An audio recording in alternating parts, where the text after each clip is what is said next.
2024 లేదా 25లో డిగ్రీ లేదా బీటెక్ చదివారా? సాఫ్ట్‌వేర్ జాబ్ కోసం ఎదురు చూస్తున్నారా? అయితే కోడ్ జ్ఞాన్ 100 డేస్ కోర్సులో చేరండి. జాబ్ సాధించండి.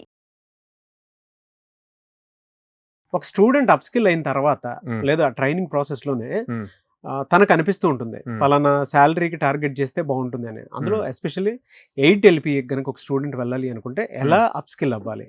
దానికి ఏమైనా ఫార్ములా ఉందా?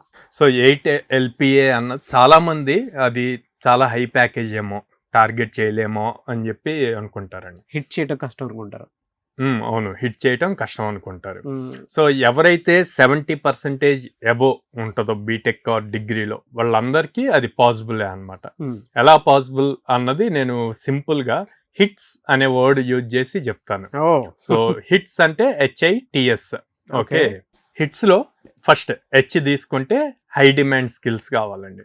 సో జనరల్గా స్టూడెంట్స్ ఏం చేస్తారు అంటే వాళ్ళ ఫ్రెండ్స్ ఏం చేస్తున్నారు, లేకపోతే వేరే వాళ్ళకి జాబ్స్ ఎందులో వచ్చి ఇట్లా చూసి ప్రిపేర్ అవుతూ ఉంటారు. కానీ ఇప్పుడున్న టెక్నాలజీ ట్రెండ్స్ ప్రకారం ర్యాపిడ్ చేంజెస్ అవుతున్నాయి. సో దీనికి తగ్గట్టు వాళ్ళు మార్కెట్ని అబ్జర్వ్ చేసి మార్కెట్లో హై డిమాండ్ దేనికి ఉంది అన్నది చూసి ప్రిపేర్ అవ్వాలండి. యాజ్ ఏ ఫ్రెషర్గా ఫుల్ స్టాక్ ప్రోగ్రామ్స్ ప్రిపేర్ అవ్వచ్చు అండ్ DSA ప్రిపేర్ అవ్వాలి, data structures and algorithms. So ఇలాగ ఎప్పుడైతే హై డిమాండ్ వాటి మీద చేస్తారో వాటిల్లో ఉన్న పర్టికులర్ లాజికల్ థింగ్స్ మీద ఎక్కువగా ఫోకస్ చేస్తే ఈజీ అవుతుంది.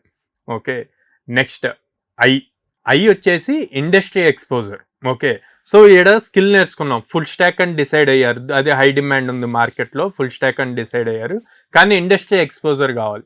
ఏ టైప్ ఆఫ్ ఇండస్ట్రీస్లో ఏ టైప్ ఆఫ్ జాబ్స్ ఉంటాయి అన్నది చాలా ఇంపార్టెంట్ అనమాట. మనకి ఇప్పుడు సాఫ్ట్వేర్లో తీసుకుంటే MNCs ఉంటాయి, మిడ్ సైజ్ కంపెనీస్ ఉంటాయి, స్టార్టప్స్ ఉంటాయి.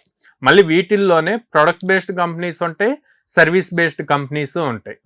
ఓకే, ఈ ప్రొడక్ట్ బేస్డ్ కంపెనీస్లో, సర్వీస్ బేస్డ్ కంపెనీలో అసలు ఫుల్ స్టాక్ డెవలపర్ రోల్స్ ఏంటి అన్నవి చూసుకోవటం చాలా ఇంపార్టెంట్. అలాగా ఇండస్ట్రీ లెవెల్లో ఏం యూజ్ చేస్తున్నారు అన్నది తెలుసుకోవటం కూడా ఇంపార్టెంట్ అనమాట.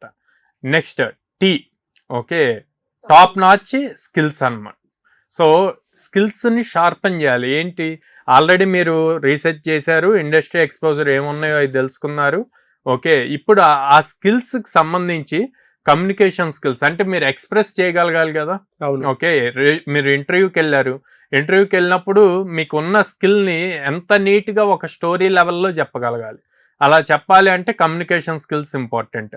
ప్రతి కంపెనీకి, ఐటీ ఇండస్ట్రీలో ప్రతి కంపెనీకి కామన్ లాంగ్వేజ్ ఏంటి అంటే ఇంగ్లీష్. సో ఆ ఇంగ్లీష్లో ఎంత బాగా మీరు చెప్పగలరు అన్నది ఇంపార్టెంట్. అండ్ ఎంత లెవెల్లో మీరు ప్రాజెక్ట్స్ చేశారు అన్నది కూడా ఇంపార్టెంట్ అనమాట. ఆ ప్రాజెక్ట్స్ చేసినప్పుడు మీకు ప్రాక్టికల్ నాలెడ్జ్ అన్నది వస్తుంది. సో దీన్ని బేస్ చేసుకొని మనకి నెక్స్ట్ ఉన్నది okay, strategy and reskilling. Okay, ఈ స్ట్రాటజీ అండ్ రీస్కిల్లింగ్ అని ఎందుకన్నా అంటే ఆల్రెడీ వీళ్ళు వెళ్ళి ఇంటర్వ్యూస్ అటెంప్ట్ చేస్తారు, ఆ కమ్యూనికేషన్ స్కిల్స్ ఇంప్లిమెంట్ చేస్తారు, వాళ్ళు చేసిన ప్రాజెక్ట్స్ ఎక్స్ప్లెయిన్ చేస్తారు. చేసినప్పుడు ఇంటర్వ్యూర్ మళ్ళీ కొత్త క్వశ్చన్స్ అడిగినప్పుడు ఒకవేళ వీళ్ళు ఇంటర్వ్యూలో ఫెయిల్ అయితే కనుక ఈ రీస్ట్రాటజీ చేయగలగాలి. ఓకే, ఉన్న స్ట్రాటజీని మళ్ళీ రీస్ట్రాటజీ చేసుకుంటూ సో ఏం చేంజెస్ చేయాలి, ఇంకా ఇన్డెప్త్గా మనం ఏం నేర్చుకోవాలి అన్నది ఇంపార్టెంట్. ఈ పాయింట్లోనే కొత్త ప్రాజెక్ట్స్ని ఎక్స్ప్లోర్ చేస్తూ ఉండాలి. ఫర్ సపోజ్ ఫ్లిప్కార్ట్, అమెజాన్ లాంటి కామర్స్ అప్లికేషన్ని బిల్డ్ చేయటం నేర్చుకున్నారు. సో ఈ 4th స్టెప్కి వచ్చినప్పుడు దాని నెక్స్ట్ లెవెల్ ఏంటి అన్నది చూసుకోవాలి. సో ఇక్కడ వచ్చేసి బుకింగ్ సిస్టమ్ నేర్చుకోవచ్చు, కామర్స్ అప్లికేషన్స్ బిల్డ్ చేయొచ్చు. సో ఇలా మల్టిపుల్ థింగ్స్ని స్కిల్ లెవెల్లో ఇంప్రూవ్ చేసుకుంటూ ఉంటే, స్ట్రాటజీ ఇంప్రూవ్ చేసుకుంటూ ఉంటే ఇన్డెప్త్ కాన్ఫిడెన్స్ వస్తుంది అనమాట. మన ఓన్గా మనం చేసామనుకోండి, ఆబ్వియస్లీ మన కాన్ఫిడెన్స్ లెవెల్స్ అన్నవి డిఫరెంట్గా ఉంటాయి. సో అప్పుడు ఇంటర్వ్యూలో ఏ క్వశ్చన్ అడిగినా సరే తడబడకుండా కాన్ఫిడెంట్గా ఆన్సర్ చేయగలుగుతారు. అలాగ ఉన్నప్పుడు ఖచ్చితంగా 8 LPA అన్నది ఈజీగా క్రాక్ చేయాలి. సో అందుకే ఈ హిట్స్ ఫార్ములాని ప్రాపర్గా ఫాలో అయితే ఈజీగా క్రాక్ అవుతుంది. మిమ్మల్ని అప్రోచ్ అవ్వాలనుకుంటే ప్రాసెస్ ఏంటి, మీ దగ్గర అసలు ఎలా ఉంటుంది? సో మమ్మల్ని అప్రోచ్ అవ్వాలి అనుకుంటే మనం విజయవాడలో మొగలరాజపురంలో ఉంది, and Hyderabad JNT metro station దగ్గర ఉంది, బెంగళూరు BTM లేఅవుట్లో ఉందండి. ఈ 3 సిటీస్లో ఉన్నాము. వాళ్ళు వచ్చి డైరెక్ట్గా కలవచ్చు. లైక్ మా దగ్గర దాదాపు 800+ కంపెనీస్తో అసోసియేషన్ ఉంది. ఎవ్రీడే ఒక డ్రైవ్ జరుగుతూ ఉంటుంది. సో ఎప్పుడైనా వచ్చి వీళ్ళు జాయిన్ అవ్వచ్చు. సెకండ్ థింగ్, మేము ఛార్జ్ చేసేది ఓన్లీ ట్రైనింగ్ పర్పస్కే ఛార్జ్ చేస్తాము. సో ప్లేస్మెంట్స్ అన్నదానికి మనం ఎప్పుడూ ఛార్జ్ చేయము. అండ్ వాళ్ళ ఫ్రెషర్ ట్యాగ్ అయిపోయే వరకు సపోర్ట్ ఇస్తాం. ఓకే, అంటే 2 years. 2 years వాళ్ళు 2 పాస్ years. అవుట్ అయిన దగ్గర నుంచి 2 years. ఈఎంఐ ఆప్షన్ ఉంటుందండి. యా, లో కాస్ట్ ఈఎంఐ ఆప్షన్ అన్నది ఉందండి. ఈ 3 areas లోనే విజయవాడ, హైదరాబాద్, బెంగళూరు. యా, ప్రతి స్టూడెంట్ కి అనుగుణంగా అంటే ఫ్రెషర్స్ కెరీర్ గ్యాప్ కొంత వచ్చిన వాళ్ళకి కూడా ఉంటుందా? యా, కెరీర్ గ్యాప్ వచ్చిన వాళ్ళకి కూడా సపరేట్ ప్రోగ్రామ్ ఉందండి.